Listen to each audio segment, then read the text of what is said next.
Hello friends, welcome to our channel Anu trends for you. ఈరోజు అయితే నేను మా ఇంట్లో సెలబ్రేట్ చేసుకున్న గణపతి పండుగని మీకు చూపించబోతున్నాను. ముందుగా అయితే బయట మొత్తం అంతా డెకరేషన్ అయిపోయింది. తర్వాత ఇల్లు ఆల్రెడీ శుభ్రం చేసుకున్నాము. అయినప్పటికీ గణపతిని పెట్టే ముందు మళ్ళీ ఏ ప్లేస్లో అయితే పెడుతున్నామో అక్కడ మళ్ళీ శుద్ధి చేసుకొని ఈసారి మేము గణపతిని స్టాండ్ పైన పెట్టామండి. ఎందుకంటే మాకు సపరేట్గా దేవుడి గది అంటూ లేదు. అందుకని మేము దేవుడి ఫొటోస్ ఎక్కడైతే ఉంటాయో పక్కనే ఒక స్టాండ్ అరేంజ్ చేసుకొని దానిపైన మేము గణపతిని నిల్చోపెట్టాము. మొత్తం అంతా శుభ్రం చేసుకున్న తర్వాత ఇలా బియ్యం పిండితో, అది కూడా మేము ఇంట్లో పట్టుకున్న బియ్యం పిండితో ముగ్గు పెట్టాము వినాయకుడి కోసమని. ఈ ముగ్గు పైన మేము స్టాండ్ అరేంజ్ చేసి అన్నీ కూడా అరేంజ్మెంట్స్ చేసుకున్నామన్నమాట. అయితే ఇక్కడ మేము మా సైడ్ ఎలా చేస్తారు, ఇంతకుముందు మా అమ్మమ్మ వాళ్ళు, తాతయ్య వాళ్ళు ఎలా చేసేవాళ్ళో అలా మేము చేసుకున్నాము. అంటే ఒక్కొక్కరు ఒక్కొక్కలాగా చేస్తున్నారు, ఒక్కొక్కరు ఒక్కొక్కలా చెప్తున్నారు. ఈవెన్ పంతులను అడిగినా కూడా ఒక్కో పంతులు ఒక్కో విధానం చెప్తున్నారు. అందుకని మేము ఎలా చేసుకునే వాళ్ళమో అలా కొంచెం చేసుకున్నామన్నమాట. మాకున్నంతలో, మాకు అయినంతలో మేము చేసుకున్నాము. ఇక్కడ ఎలా చేసాం ఏంటనేది కొంచెం ప్రాసెస్ అయితే చూపిస్తాను నేను. అది మీరు చూడండి. ఎంతో కొంత మీకు కూడా ఐడియా వస్తుందని అనుకుంటున్నాను. అయితే స్టాండ్ ఇక్కడ అరేంజ్ చేసుకున్న తర్వాత స్టాండ్ పైన రెడ్ కలర్ క్లాత్తో అయితే మేము కవర్ చేసాము. నార్మల్గా మనం వినాయకునికి అయితే మ్యాక్సిమం రెడ్ కలరే యూస్ చేయాలంట. అందుకని రెడ్ కలర్తో ఇలా స్టాండ్ మొత్తం కూడా కవర్ అయ్యేలాగా పెట్టాము. ఇక స్టాండ్కి అటుపక్కన ఇటుపక్కన అరటాకులు అలాగే చెరుకు కొమ్మలతో మేము డెకరేషన్ అయితే చేసాము. ఇవి ఇక్కడ మనం పర్చేస్ చేసినవి, అందుకే ఇలా 2 మాత్రమే వచ్చాయన్నమాట. వాటినే మేము పెట్టాము. అయితే దీన్నే కొంచెం మండపం స్టైల్‌లో పెడితే అయిపోతుంది కదా అని అలా కనిపించేలాగా కొంచెం డెకరేట్ చేసాము. తర్వాత ఇక్కడ ఒక ప్లేట్ అయితే పెట్టాము నార్మల్‌గా. అండ్ 3 దోసెలతో బియ్యం అనేది పోసుకుంటాము. మేమైతే 3 దోసెలతో బియ్యం పోస్తామండి. మీరు ఎలా చేసుకుంటారో నాకు తెలీదు. సో ఇలా పెట్టిన తర్వాత ఇక్కడ మేము ఆల్రెడీ ఆ వినాయకుని కోసం ఒక పీట తయారు చేసామన్నమాట. ఆ పీట పెడతాము. అయితే దానికన్నా ముందు ఈ బియ్యంలో మామూలుగా పసుపు, కుంకుమ అలాగే ఒక 1 రూపీ కాయిన్ అలా పెట్టుకొని తర్వాత మనం ఒక కొంచెం గరిక, ఇంకా కొంతమందయితే 21 పత్రి అంటారు కదా! అట్లా 21 రకాల పత్రి దొరికితే అవి కూడా కొంచెం కొంచెం పెట్టి పెడతారు. మేమైతే గరక పెట్టాము. గరక పెట్టిన తర్వాత దానిపైన మేము తయారు చేసుకున్న పీట అయితే అరేంజ్ చేసాము. ఆ పీట పైన గణపతిని కూర్చోపెట్టాము. అయితే ఈ పీట ఎలా చేసామనేది కూడా నేను మీకు చూపిస్తాను. నార్మల్‌గా ఇది అట్టపెట్టెతోనే చేసాము. మా దగ్గరైతే ఆ టైంలో అట్టపెట్టె ఓన్లీ ఈ ట్రిమ్మర్ బాక్సెస్ ఉంటుంది కదా! ఈ బాక్స్ మాత్రం అవైలబుల్‌గా ఉండి మేము ఇది పెట్టాము. మీ దగ్గర ఏదైనా కార్టూన్ పెట్టె ఉంటుంది కదా! కొంచెం స్ట్రాంగ్‌గా ఉండేది. అలాంటిది ఏదైనా యూజ్ చేయొచ్చు. దీనికి న్యూస్ పేపర్ కానీ, లేకపోతే మన దగ్గర ఉండే ఏదైనా డెకరేషన్ పేపర్, డిజైన్ పేపర్ ఏదైనా కవర్ చేసి దాంతో కూడా పెట్టుకోవచ్చు. లేదు మీ దగ్గర ఆల్రెడీ చిన్న పీటలు ఇలాంటివి కూడా ఈ మధ్యలో దొరుకుతున్నాయి కదా! అలాంటిదుంటే ఏదైనా పెట్టుకోవచ్చు. లేదు కొంతమంది ఆల్రెడీ దేవుడి రూమ్‌లో పెట్టేవాళ్ళు పీట పైన కూర్చోబెడతారు కాబట్టి అలాంటి వాళ్ళకి ఇది అవసరం లేదు. ఎవరికైతే అవైలబుల్‌గా ఉంటదో వాళ్ళు మాత్రం ఇలా చేసుకొని పెట్టుకోవాల్సొస్తుంది. ఇక్కడ మీకు కంప్లీట్‌గా వీడియోలో నేను చూపిచ్చాను గదా! ఈ విధంగా అయితే మేము చేసాం. అంటే మనం ఒక గిఫ్ట్ ప్యాకింగ్ ఎలా చేస్తామో అలా ఈ కార్టూన్ అయితే మేము ప్యాక్ చేసామన్నమాట. ప్యాక్ చేసి పీటలాగా తయారు చేసాము. ఈ పీటనే మేమిప్పుడు అక్కడ అరేంజ్ చేసి దానిపైన వినాయకుడిని పెట్టామన్నమాట. మీ దగ్గర ఏదైతే అవైలబుల్‌గా ఉంటుందో దాంతో మీరు చేసుకోవచ్చు. టేపు ఎటు సైడ్ అయితే వేసామో అది కిందికి వెళ్ళేలాగా పెట్టుకుంటే సరిపోతుంది. ఇక్కడ మేము గణపతిని ఇప్పుడు ఓపెన్ చేసామండి. ఓపెన్ చేసిన తర్వాత బొట్లు అవి పెట్టుకుంటున్నాము. ఎక్కడైతే మనకి అంటే ఇది మట్టి వినాయకుడు. మేము ఈకో ఫ్రెండ్లీ గణేష్‌ని యూజ్ చేస్తాము నార్మల్‌గా. దాన్నే సపోర్ట్ చేస్తాం కూడా. సో ఇక్కడ కూడా మేము మట్టి వినాయకుడినే పూజిస్తున్నాము. వినాయకుడికి మేము బొట్లు అవి పెట్టిన తర్వాత అప్పుడు కూర్చోబెట్టాము. చూసారు కదా గణపయ్యకి బొట్లు పెడితే ఎంత కళగా ఉన్నాడో. మా బొజ్జ గణపయ్య అయితే రెడీ అయిపోయాడు. ఇప్పుడు మేము కూర్చోపెడుతున్నాము. ఇక్కడ మేమేసిన ఆల్రెడీ రెడీ చేసిన పీట పైన. ఇక్కడ వినాయకుడికి జంజం వేసిన తర్వాత కాటన్ గార్లాండ్ అనేది వెయ్యాలి. అయితే మేమిక్కడ ముందు కాటన్ గార్లాండ్ వేసిన తర్వాత జంజం అనేది వేసాము.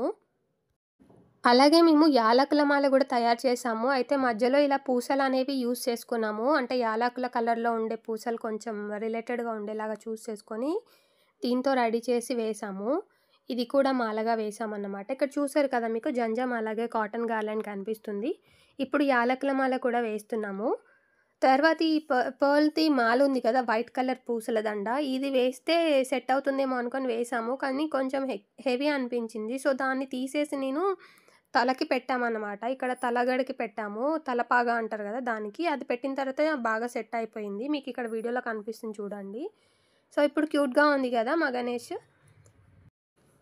ఇక ఈసారి అయితే పువ్వులలో మాకు ఎక్కువ అయితే మల్లెపూలు అలాంటివి ఏమీ ఎక్కువ దొరకలేదు. 3 డేస్ నుంచి ట్రై చేసాము. లాస్ట్‌కి ఇలా గులాబీలు, చామంతిలతో మా మదర్ మంచిగా మాలలాగా తయారు చేశారనమాట. దాన్ని ఇక్కడ వేస్తున్నాము. ఇలా వేయగానే చాలా అంటే చాలా బ్యూటిఫుల్‌గా అనిపించింది మాకైతే వినాయకుడు. అంటే కంప్లీట్‌గా చాలా అందంగా అనిపించారనమాట. ఇక తర్వాత గణేషునికి కావాల్సిన పత్రీలు ఏవైతే ఉంటాయో అవి మాకు 21 రకాల పత్రీలయితే దొరకలేదు. అండ్ దొరికినా కూడా వాళ్ళు ఏవేవో చూపించి ఇవే పత్రి అని చెప్పి సేల్ చేస్తున్నారు. సో, అలా ఎందుకు అని చెప్పి మాకు తెలిసిన ఒక 5 రకాల పత్రీలు మాత్రం మేమిక్కడ యూజ్ చేసాము పూజ కోసమని. నార్మల్‌గా మనకి ఏవి దొరకకపోతే ఓన్లీ గరకతో కూడా మనం పూజ అనేది చేసుకోవచ్చు.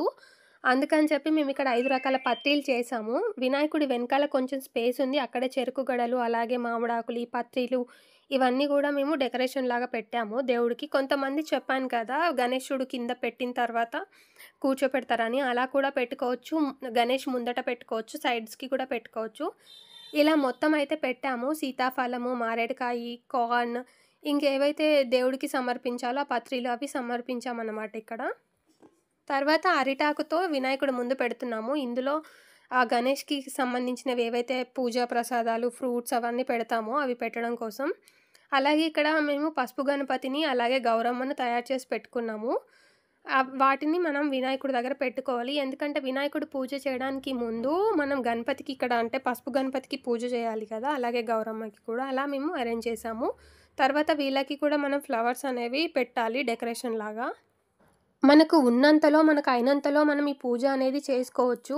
అలాగే ఇక్కడ మేము మొత్తం అన్నీ పెట్టేసాము. అంటే స్టాండ్, ప్రసాదాలు మొత్తం అన్నీ కూడా దేవుడి దగ్గర అయితే అరేంజ్‌మెంట్స్ చేసేసాము.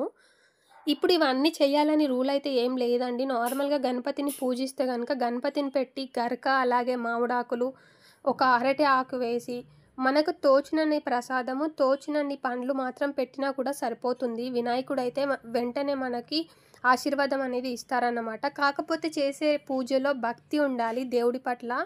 అది ఒక్కటి ఉంటే సరిపోతుందండి. ఇప్పుడు చాలామంది చాలా రకరకాలుగా చేస్తున్నారు. అలా చేయాల్సిన హడావిడి చేయాల్సిన అవసరం అయితే ఏమీ లేదు. ఎవరికి ఎలా అయితే తోస్తుందో అలా చేసుకోవచ్చు. మీకేదైనా డౌట్ ఉంటే మీ దగ్గరలో ఉన్న పంతుల్ని అడిగి మీరు చేసుకోండి. వినాయకుడి దగ్గర పెట్టాల్సిన అన్ని ఐటెమ్స్ పెట్టిన తర్వాత ముందుగా అయితే దీపాలు వెలిగించుకొని అగరబత్తితో హారతి ఇచ్చి అన్ని నైవేద్యాలకి ఆ ధూపం అనేది చూపించాలి. చూపించిన తర్వాతనే మనం పూజ అనేది స్టార్ట్ చేయాలన్నమాట. అయితే ఎవరైతే పంతులు లేకుండా వాళ్ళ సొంతంగా పూజ చేసుకుంటున్నారో వాళ్ళు మీ మొబైల్‌లో కానీ, టీవీలో గానీ ఇప్పుడు గణేషునికి సంబంధించిన మంత్రాలనేవి ఉంటాయి. అలాగే గణేషునికి సంబంధించిన కథలుంటాయి. అవన్నీ కూడా పెట్టి మనం పూజ చేసుకోవచ్చు. ఇక్కడైతే మేము గణేష్‌కి సంబంధించిన అష్టోత్తరం అయితే ప్లే చేసాము. చేసుకొని మేము పసుపు గణపతిని, గౌరమ్మని పూజ చేసాము. చేసిన తర్వాత మేము దేవుడికి హారతి ఇచ్చి, కొబ్బరికాయ కొట్టి హారతి ఇచ్చి మొత్తం అంతా సెట్ అయిపోయిన తర్వాత మేము పూజ అనేది కంప్లీట్ చేసామన్నమాట. అయితే మీకు మంత్రాలు చెప్తున్నంత సేపు లేదంటే మీ దగ్గర పుస్తకం ఉంటే మీరే ఒకవేళ పుస్తకం పెట్టుకొని కూడా మీరు ఆ మంత్రాలనేవి జపిస్తూ పూజ చేసుకోవచ్చు. ఇక్కడ అక్షంతలు, పూల అక్షంతలు ఏవైనా కూడా మీరు ఆ గౌరమ్మ పైన అలాగే గణపతి పైన వేయొచ్చు. వేస్తూ పూజ అనేది కంప్లీట్ చేసుకోవచ్చండి. నేను చెప్పా గదా మీకు దేవుడు పక్కన మేము కింద గణపతిని అరేంజ్ చేసామని. అందుకని మీకు చూపిస్తున్నాను. ఇక్కడ పైన మేము దేవుడి ఫోటోస్ అన్నీ పెట్టాము. ఆ కిందే మేము గణపతిని అరేంజ్ చేసాము. ఇక్కడ నేను పూజా విధానం అంతా పెట్టలేను కాబట్టి నేను ఓన్లీ మీకు షార్ట్‌గా చూపించాను. మా పూజ కంప్లీట్ అయిన తర్వాత మేము కొబ్బరికాయ కొట్టి హారతిచ్చి పూజ అయితే కంప్లీట్ చేసామండి సక్సెస్‌ఫుల్‌గా. మాకైతే గణేశుని బ్లెస్సింగ్స్ దక్కాయని మేము అనుకుంటున్నాము. మా పూజ అయితే కంప్లీట్ అయిపోయిందండి. నేను ఆల్రెడీ మీకు చెప్పినట్టు మేము ఇంతకుముందు ఎలా పూజ చేసుకునేవాళ్ళమో, మా అమ్మమ్మ వాళ్ళు, తాతయ్య వాళ్ళు, అలాగే మేము ఊళ్ళో ఉన్నప్పుడు ఎలా చేసుకునేవాళ్ళమో ఆ పద్ధతిలోనే ఎక్కువ వరకైతే చేసాము. అయితే అన్ని పార్ట్స్ ఇక్కడ నేను పెట్టలేకపోయాను. కొన్ని ఎడిట్ చేసేసాను. మీకేదైనా డౌట్ ఉంది అంటే కామెంట్ చేయండి. నేను డెఫినెట్‌గా చెప్తాను.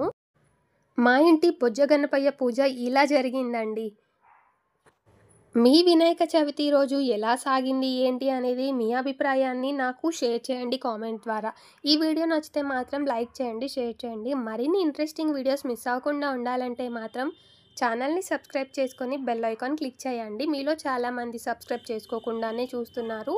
దయచేసి ఛానల్ సబ్స్క్రైబ్ చేసుకొని చూస్తే నాకు కూడా ఎంతో కొంత హెల్ప్ అవుతుంది, మోటివేటింగ్గాను ఉంటుంది. మరిన్ని జెన్యూన్ వీడియోస్ మీ ముందుకు తీసుకురావడానికి. Thank you for watching this video అండి.